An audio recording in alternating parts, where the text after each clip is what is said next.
Bonjour Florent Forestier. Bonjour Claude Tran.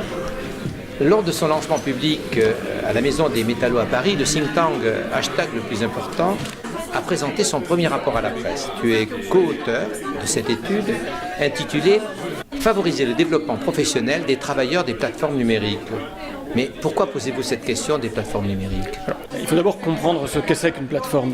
Une plateforme, c'est un outil d'intermédiation, c'est-à-dire c'est un outil qui met en rapport des gens. Ensuite, elles servent à différentes choses. Et parmi cette galaxie des plateformes, on a un certain nombre qu'on appelle des plateformes d'emploi. C'est-à-dire ce sont des plateformes qui servent à s'échanger des biens ou des services. Et là encore, il y en a de beaucoup de sortes. Ça peut être soit une plateforme qui va mettre en lien une demande d'un ménage avec un bricoleur du dimanche, ou alors la ruche qui dit oui. Vous en avez de toutes sortes. Et dans cet écosystème-là, nous sommes concentrés sur une petite partie assez particulière qu'on appelle les opérateurs de services. C'est-à-dire que ce sont des plateformes d'emploi qui mettent en lien à travers des algorithmes, donc à travers des structures de mise en lien très très élaborées. L'archétype de ça, c'est Uber, mais il y en a un certain nombre d'autres. Et nous sommes spécialement intéressés à ces plateformes parce qu'elles posent des problématiques particulières. Alors, quelles sont ces problématiques et quelles sont les spécificités de ces plateformes ? D'une part, ces plateformes, par les modalités de mise en lien qu'elles proposent, laissent en réalité assez peu de liberté à leurs contributeurs. C'est-à-dire qu'elles leur laissent en quelque sorte toutes les charges de l'indépendance sans leur en donner l'autonomie.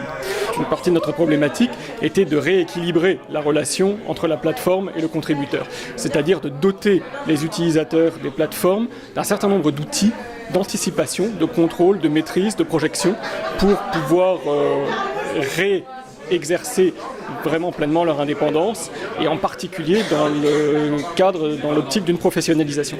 C'est-à-dire vraiment se projeter dans le temps, c'est-à-dire construire un parcours et pour ça valider des acquis progressivement, c'est-à-dire pour être en position d'arbitrer, être en position de faire valoir à l'extérieur de la plateforme les compétences qui ont été acquises dessus. L'opinion du public sur les plateformes est relativement négative en ce qui concerne l'emploi.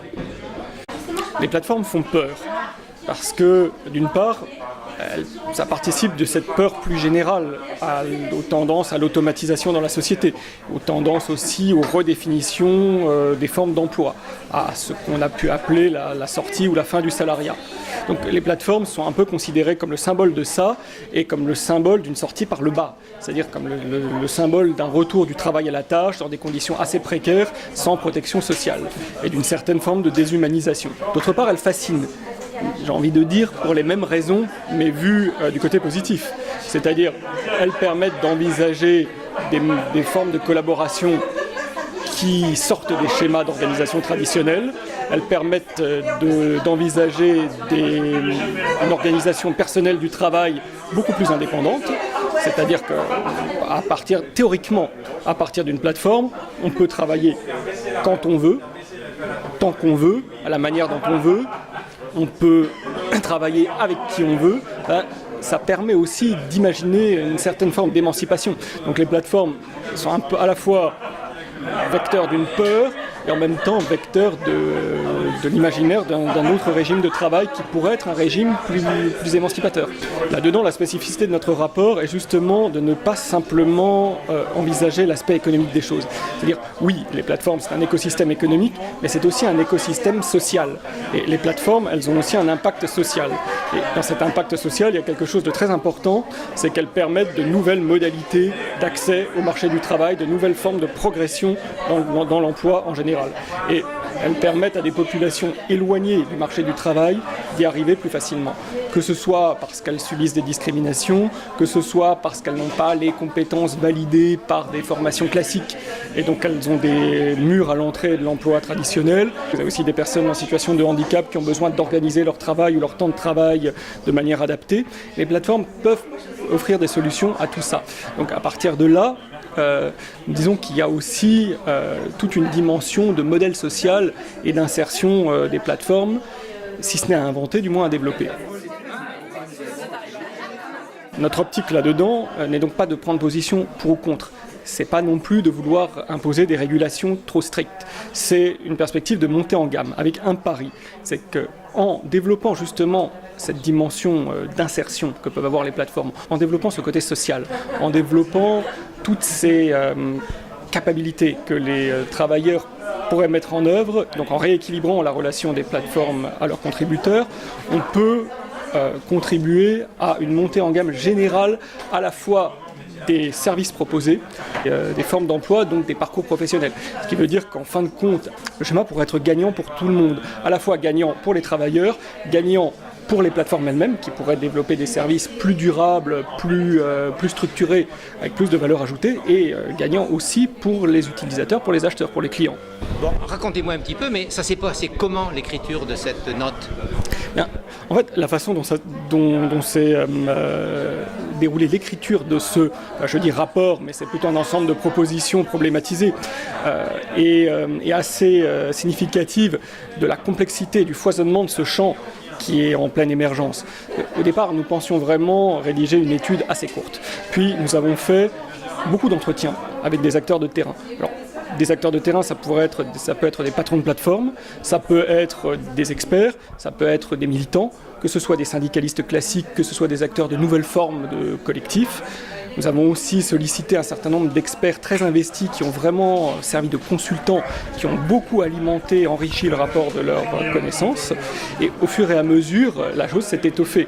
Au fur et à mesure, on s'est rendu compte qu'on avait affaire à quelque chose d'un tissu très très dense, très très complexe, et qu'on ne pouvait pas lui rendre justice sans une certaine masse critique de texte. Ce qui fait que ce qu'on imaginait être un texte d'une dizaine de pages, finalement on fait 80. Et je peux vous assurer que pendant les derniers jours de rédaction, on l'a senti. Parce qu'on s'est retrouvé finalement avec cette richesse vraiment sur le dos. Parmi les 18 propositions que vous faites, il y en a certaines qui ont un regard très prospectif sur l'avenir. Sur les propositions, il y en a vraiment de différentes sortes. Elles s'organisent en différents axes en fait. Il y a des axes d'entrée sur la plateforme, donc de professionnalisation tout court. Il y a des axes de constitution de socles minimaux de droits sociaux, parce que quand ce minimum n'est pas assuré, rien n'est possible.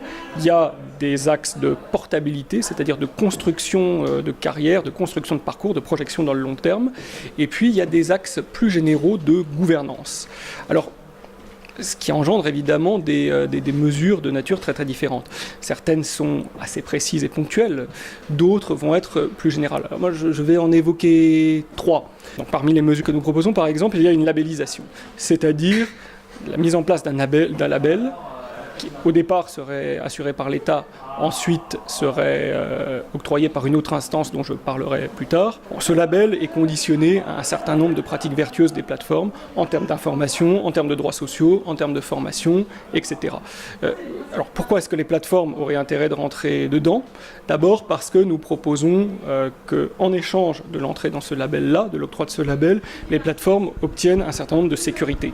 Bon, grosso modo, que les risques de requalification en contrat de travail soient singulièrement réduits, premièrement. Deuxièmement, en espérant aussi que ce processus de labellisation soit l'occasion pour les plateformes de donner un cadre et une structure à leur propre processus de montée en gamme. Nous proposons aussi des mesures plus précises en ce qui concerne la portabilité des compétences. Alors, d'une part, de donner une vraie portabilité des données numériques, en nous inspirant de ce qui a été proposé par la FING, donc la Fondation Internet Nouvelle Génération, la FING appelle ça la musette numérique de l'actif. Alors c'est quelque chose d'assez riche et d'assez complexe, qui a une ambition beaucoup plus vaste que celle que nous lui faisons jouer là, donc je ne vais pas détailler, mais dans la situation qui nous intéresse, cela permettrait aux travailleurs de partir avec un certain nombre de données, que ce soit leurs notes, que ce soit un certain nombre d'appréciations qu'ils ont pu avoir, que ce soit un ensemble même de données leur permettant d'attester la façon dont ils travaillent, les retours positifs qu'ils ont pu avoir, etc. Parce que c'est quelque chose qui constitue une vraie valeur ajoutée pour eux sur la plateforme. C'est ce qui leur permet de s'adresser à une clientèle, c'est ce qui leur permet en même temps de toucher directement certains segments plutôt que d'autres. Donc c'est leur capital. Et il ne faut pas que ce capital soit dépendant d'une infrastructure qu'ils ne maîtrisent pas. Il faut qu'ils puissent l'emporter avec eux. Et deuxième mesure de cet ordre-là, c'est la mise en place de certificats pour une montée en compétences progressives avec des validations progressives. accessibles, qui permettent vraiment là aussi une construction de parcours et une portabilité très très fine des compétences acquises. Ensuite, je vais parler d'une dernière mesure qui est beaucoup plus vaste, qui est la constitution d'une instance collective de gouvernance. Alors qui ne prend pas du tout la forme classique du paritarisme justement, qui est à la fois un observatoire, à la fois un terrain d'expérimentation, à la fois éventuellement un terrain de contrôle. C'est aussi cette instance qui octroierait les labels et qui réunirait l'ensemble des acteurs, c'est-à-dire et les plateformes, et les acteurs de terrain, les nouveaux collectifs, et qui serait une instance dont le rôle serait vraiment de structurer, d'orienter, je ne vais pas dire de piloter parce que c'est précisément pas du pilotage, mais d'influencer le développement de cet écosystème-là en espérant vers le meilleur. Il était vraiment très très intéressant pour le plus important de commencer par ce sujet-là, parce que ce sujet, même si la population concrètement concernée par nos recommandations, pour le moment, c'est entre 40 et 80 000 personnes. Donc ça semble assez peu, mais évidemment, cela peut s'élargir énormément bientôt. Mais pour autant, c'est un écosystème qui concentre un peu toutes les problématiques qui intéressent le plus important. Que ce soit les problématiques de rupture technologique dans le domaine de l'emploi, donc d'émergence de nouvelles formes d'emploi, d'automatisation et de réappropriation des formes de l'automatisation, donc de penser des nouvelles modalités de validation des acquis d'expérience, de nouvelles sécurités. En fait, tous les thèmes de réflexion du plus important, ultérieur, sur la blockchain, sur l'automatique et autres, sont déjà contenus là-dedans. Donc ça permettait déjà d'expérimenter sur un terrain en petit tout ce dont nous allons parler ensuite. Merci beaucoup Florian. Merci Claude.